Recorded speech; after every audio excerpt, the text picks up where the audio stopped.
warahmatullahi wabarakatuh. Alhamdulillah la haula wala quwata illa billah. Sahabat-sahabat yang insyaallah dimuliakan Allah. Alhamdulillah di hikmah sore hari ke-14 Ramadan 1441 Hijriah ini kita dipertemukan kembali dan semoga sahabat dalam keadaan sehat walafiat lahir dan batin dan semuanya dilancarkan urusannya oleh Allah Subhanahu wa taala. Amin ya rabbal alamin.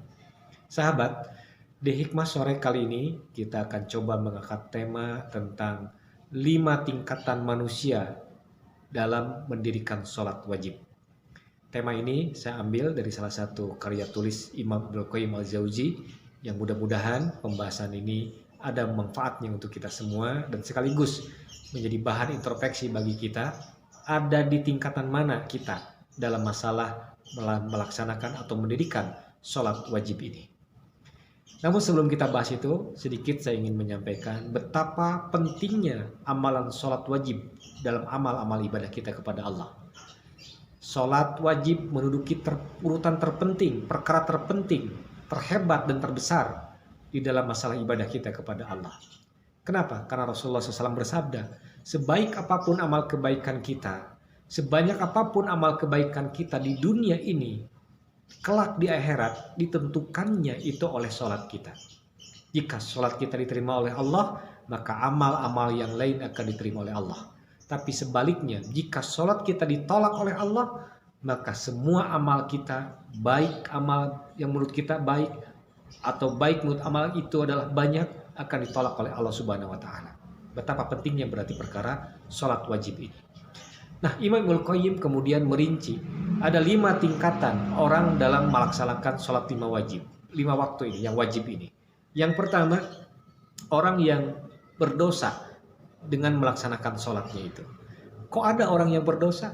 Ya, karena orang itu dia melaksanakan sholat wajib tapi tidak memenuhi hak sholat wajib, tidak terpenuhi syarat sah sholat wajib, tidak memenuhi rukun-rukun sholat wajib. Sehingga dia tidak berwudu ketika akan sholat. Dia tidak mengerti bacaan apa yang dia baca ketika sholat. Malah waktu pun dia melaksanakan sholat, dia di luar waktu yang sudah diperintahkan. Dia sholat, tapi hatinya tidak karena Allah. Berarti orang yang seperti itu, dia melaksanakan sholat, tetapi akan bertambah dosa baginya. Ini tingkatan yang pertama. Tingkatan yang kedua, orang yang melaksanakan sholat tapi tidak mendapatkan kebaikan, tidak mendapatkan pahala dari sholatnya. Siapakah orang itu? Yaitu orang yang melaksanakan sholat sekalipun wudunya dia benar, rukun sholatnya dia penuhi, syarat sah sholat pun dia penuhi, tapi sayang, dia tidak benar dalam bacaannya, dia tidak benar dalam gerakannya, sehingga bacaan yang dia baca jauh dari makhraj dan tajwid yang diperintahkan. Gerakan yang dia lakukan tidak tumaninah dan tidak benar. Maka bagaimana Allah akan menerima sholat orang itu? Dia tidak punya apa-apa dari sholatnya kecuali hanya gerakan semata. Padahal kalau kita pahami, Rasulullah pernah bersabda, dalam setiap bacaan sholat yang kita ucapkan, dalam setiap gerakan sholat yang kita lakukan, jika itu benar, maka di setiap ucapan dan gerakan itu ada pahala bagi kita. Maka bersungguh-sungguh sahabat untuk kita mempelajari betapa pentingnya kita memperbaiki bacaan sholat kita dan betapa harusnya kita mengilmui sholat kita. Itu golongan manusia yang kedua. Dia sholat tetapi tidak dapat pahala atau dia rugi. Yang ketiga, tingkatan manusia dia sholat tetapi sedikit dia mendapat pahalanya. Kenapa? Karena ketika dia melaksanakan sholat, betul wudunya sudah benar, waktunya juga sudah benar, kemudian gerakan juga sudah benar, bacaan diusahakan juga sudah benar, tetapi hati dan pikirannya masih belum bisa khusyuk, masih belum bisa konsentrasi. Dia memang mendapatkan pahala, tetapi pahalanya sedikit. Lebih banyak dia mendapatkan kosong pahala daripada mendapatkan pahalanya itu sendiri. Ini yang disabdakan Rasulullah SAW. Nanti bakal ada orang yang mendapatkan pahala sholat itu hanya 10%, hanya 9%-nya. Ada juga yang mendapatkan pahala hanya 5%-nya. Bertingkat-tingkat kata Rasulullah SAW. Itu tingkatan manusia yang ketiga. Dia sholat tetapi hanya sedikit yang mendapatkan pahala dari sholatnya.